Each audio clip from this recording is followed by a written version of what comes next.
Greetings, Democrats. Welcome to the Engage Your Community training.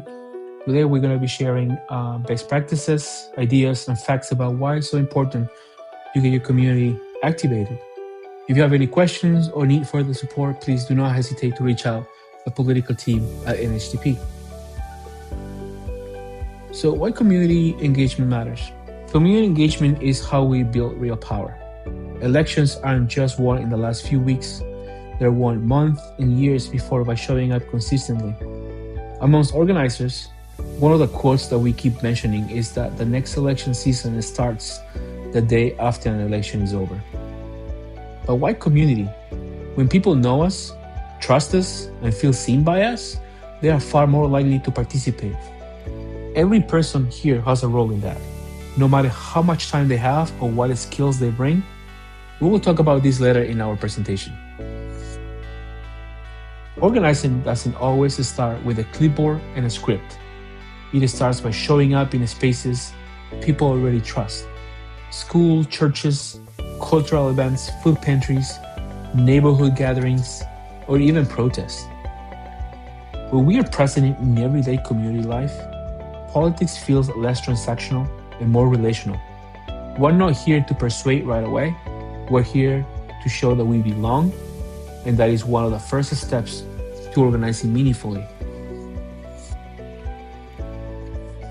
One of the biggest mistakes we make as organizers is that we talk before listening. People want to be heard before they want to be convinced. So listening sessions, one-on-one conversations, and even casual check-ins help us understand what actually matters in our communities. And when people see that we remember what they said, trust grows fast. Sincerity is key. Now, one-on-one conversations are the backbone of organizing, especially in states like New Hampshire.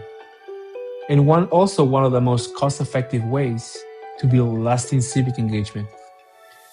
From knocking doors in rural areas of New Hampshire, or making phone calls, or having conversations at your local coffee shop or town hall, this is how trust is built in our communities. In a state that values independence, frugality, and local control, organizing works best when it relies on people, not expensive consultants or flashy campaigns. The goal isn't to win an argument or deliver talking points. The goal here is to make a real connection. That starts with asking honest questions and listening carefully to what neighbors are experiencing. It can be property taxes, schools, issues on housing, healthcare, whatever it is. And many times, it's just the feeling of being shut out of decisions that affect the town. One-on-one conversations allow us to connect those concerns to shared New Hampshire values like fairness, responsibility to one another, and the belief that people closest to the problem should have a voice in that solution. A strong organizing in New Hampshire meets people where they are and makes the most of limited resources. A single conversation can spread into a new volunteer, a town meeting voice, a neighbor who brings 2 more people to our next meeting, and many times a storyteller. Every conversation should end with a clear, meaningful next step. Democracy here doesn't sustain itself through big expending. It's sustained through consistent, respectful conversations between people who care about the town, county, and state and are willing to step up. Now, not everyone can knock doors in New Hampshire, and that's okay. Between long drives, winter weather, work schedules, caregiving, personal disabilities, language barriers, or just the reality of living miles apart or having a busy life, there are many ways for people to show up for the town committees. Strong movements here don't ask everyone to do the same thing. They make room for different capacities, different talents, and different seasons of life. Some people thrive in one-on-one conversations, at the door or over the phone.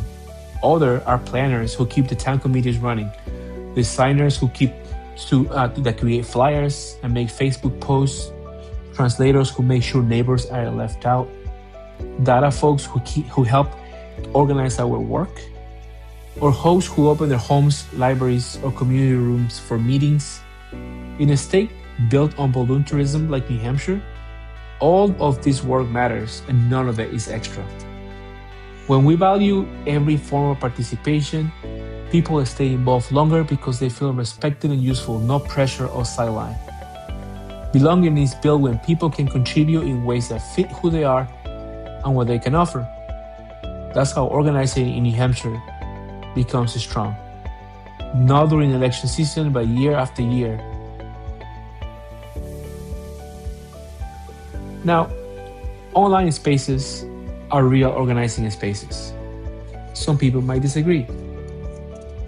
But those online spaces matter even more in a state like New Hampshire, where distance, weather, and busy lives can make it hard to be in the same room all the time. Group chats, social media, and text tools aren't replacements for in-person organizing. They're a connective tissue that helps keep people connected, link between doors knocked, meetings held, and town halls attended. But here's the more important part about digital organizing. It doesn't work without you. Tools don't build trust, people do. A WhatsApp message, a Facebook post, or a text only matters because someone thoughtful enough took the time to share it, respond, and keep the conversation going. When you show up online with care, answering questions, checking in, amplifying voices, and keeping information clear, you turn a platform into a community. Digital organizing works best when it feels personal and useful, not noisy and overwhelming. That means clear updates, quick and doable actions, and real two-way communication, where people know they can reply and be heard. When done well, online spaces help people stay informed, feel connected, and be ready to mobilize when it counts. Now, we say this a lot in New Hampshire. Local committees are where democracy becomes real. This is when neighbors organize neighbors around kitchen tables, in town halls, libraries, school cafeterias, or community rooms. Even county fairs, like the picture here. Long before anything shows up on a statewide ballot, if local committees are the ones doing the work of listening, showing up, and keeping people connected. When activists get involved locally by attending meetings, recruiting a new member, or helping a town committee get back on his feet, it's simply checking in when things feel quiet. They're not just helping one town, they're strengthening the whole Democratic Party. In a state built on town meetings and local decision-making, strong committees are what make participation possible for people who might never plug in otherwise. Statewide wins don't happen by accident, and they don't start at the State House. They start with strong local foundations, committees that are active, welcoming, and rooted in their communities. When local committees are healthy, everything else works. Turnout improves, leadership grows, and democracy in New Hampshire stays close to the people it's meant to serve. Now, helping people meet basic needs is deeply political. Whether we name it that way or not, mutual aid is one of the clearest ways we show that our values aren't just words on a flyer or a slogan at election time. They are actions people can feel in their daily lives. When neighbors step up to help neighbors, it sends a powerful message that who we are and what we believe in. When we help feed families, offer rides to appointments or to town meetings, something as simple as shoveling the snow after a storm, or show up to keep the community safe, we build real credibility and trust. These acts meet immediate needs, but also strengthen relationships and remind people they're not alone. People don't forget who stood with them when things got hard. Long after a campaign ends or a crisis passes, they will remember who showed up when they needed the most, who followed through, and who treated them with dignity. Engagement shouldn't stop at just being a volunteer. It should open doors to leadership. Asking people to show up is important, but giving them pathways to grow is what keeps them involved for the long haul. When people are trusted with responsibility, supported as they learn, and encouraged to lead, they just not contribute, they take ownership of the work we all do. Training, mentorship, and issue-based teams help people build real skills and confidence over time. Whether someone is learning how to run a meeting, organize their neighbors, speak publicly, or lead a campaign, these opportunities turn participation into leadership. Growth doesn't happen overnight, but it does happen when people are invested in and not left to figure things out alone. Now, this isn't about doing everything and being everywhere all at once. It's about doing something. Sustainable engagement starts when people are invited to take one clear, manageable step that fits their life and their capacity.